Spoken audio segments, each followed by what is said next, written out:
Hey guys, and welcome back to Misha's Corner. Today I'm going to show you how to make this super delicious Guinness beef stew. So we're going to get into it. It's hearty. It's, perfect comfort food. It's easy to make.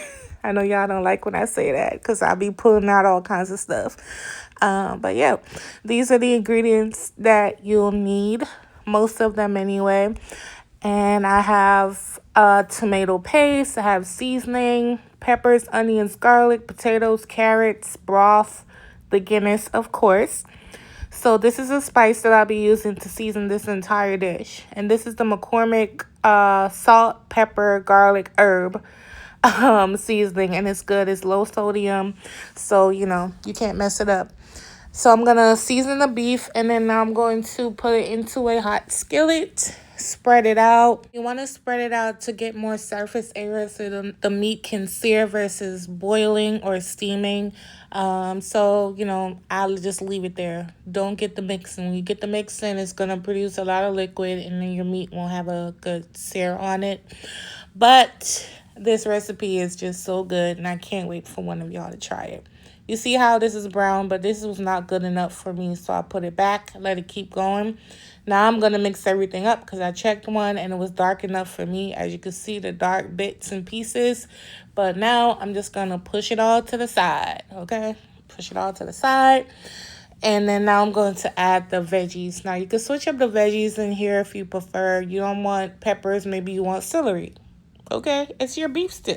Okay, I'm adding onions, peppers, and garlic. I am seasoning every single step in this dish because, number one, I'm using a low sodium spice. It's not salty. And two, it's the only one I'm using because I wanted to keep it simple and I wanted the natural flavors of the food and the dish to come out. Okay, and during the holiday season, it's so many dishes on your table. Okay, every last one of them do not need to be over salty, over spicy, over seasoned. So, just take it easy with some of them, okay? Now I'm going to mix everything together and combine it. Look how glorious this is the base, this step alone looks. Everything's nice and seared, caramelized, and good to go. Now, you're going to take your favorite tomato paste, whichever way you have it, use it. I bought the one that was on sale in my grocery store. And now you kind of sort of want to leave it there in the middle like that just to start to melt down so it could be easier to mix up. I'm going to be honest with you. I didn't wait till it melted all the way down and get all, lovey-dovey with everybody else. I just broke it down a little bit and moved it to the side. Okay, let's move on. let's move on. It's all gonna get mixed up. So now I added a tablespoon of butter right down in the middle once again, and now I'm going to add some flour. I decided to keep this one pot situation going because y'all, I'm not taking out no meat, putting it back, take the peppers out, put it back. If you want to take the long step, cool. I did it all at one time in one pot. Okay, mix the flour, the meat, the peppers, everybody together. And this is what it should look like. Nice and dried out, looking crazy. You're not messing it up. Don't worry. My mouth is watering because I remember how good this tasted when I made it.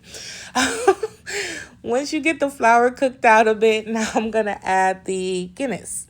Don't worry. The Guinness cooks out.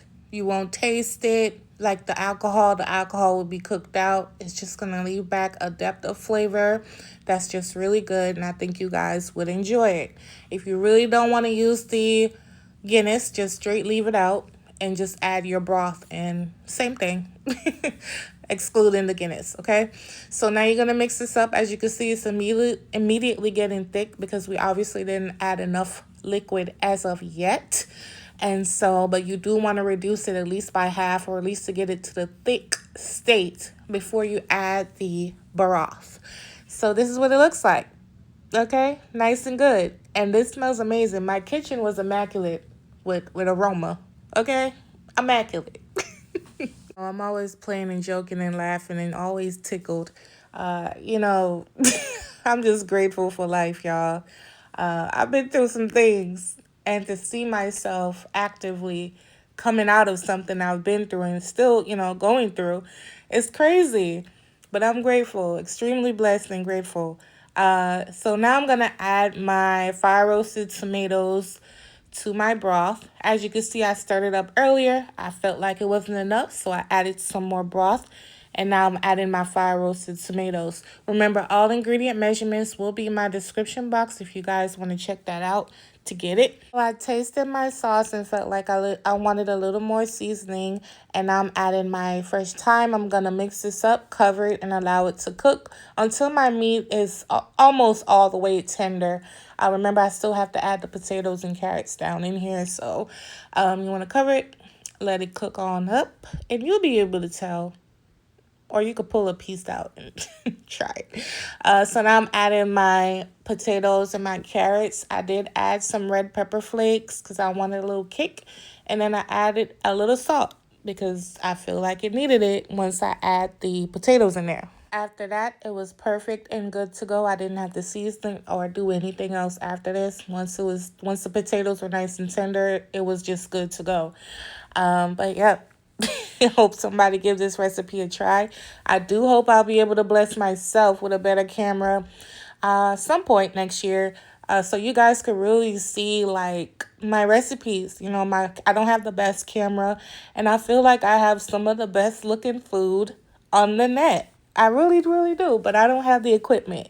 Okay, but one day we gonna get there. We gonna get there. Don't worry, I got y'all. This is the stew. It's done. And now I'm going to plate it up so you guys can see it. I wish y'all could see this in real life, like in real time. Like, I'm not even kidding. I know it's just food. Some people don't care about it. But, you know, I care about it. But this is me just taking my pics. This is how I take my pics. This was about 8 o'clock at night, too, by the way. I'm actually shocked that I got the pics that I did because I usually use natural lighting. But this is what the meat looks like. Thank you guys so much for your support and your patience. And I'll catch you on my next video. Bye.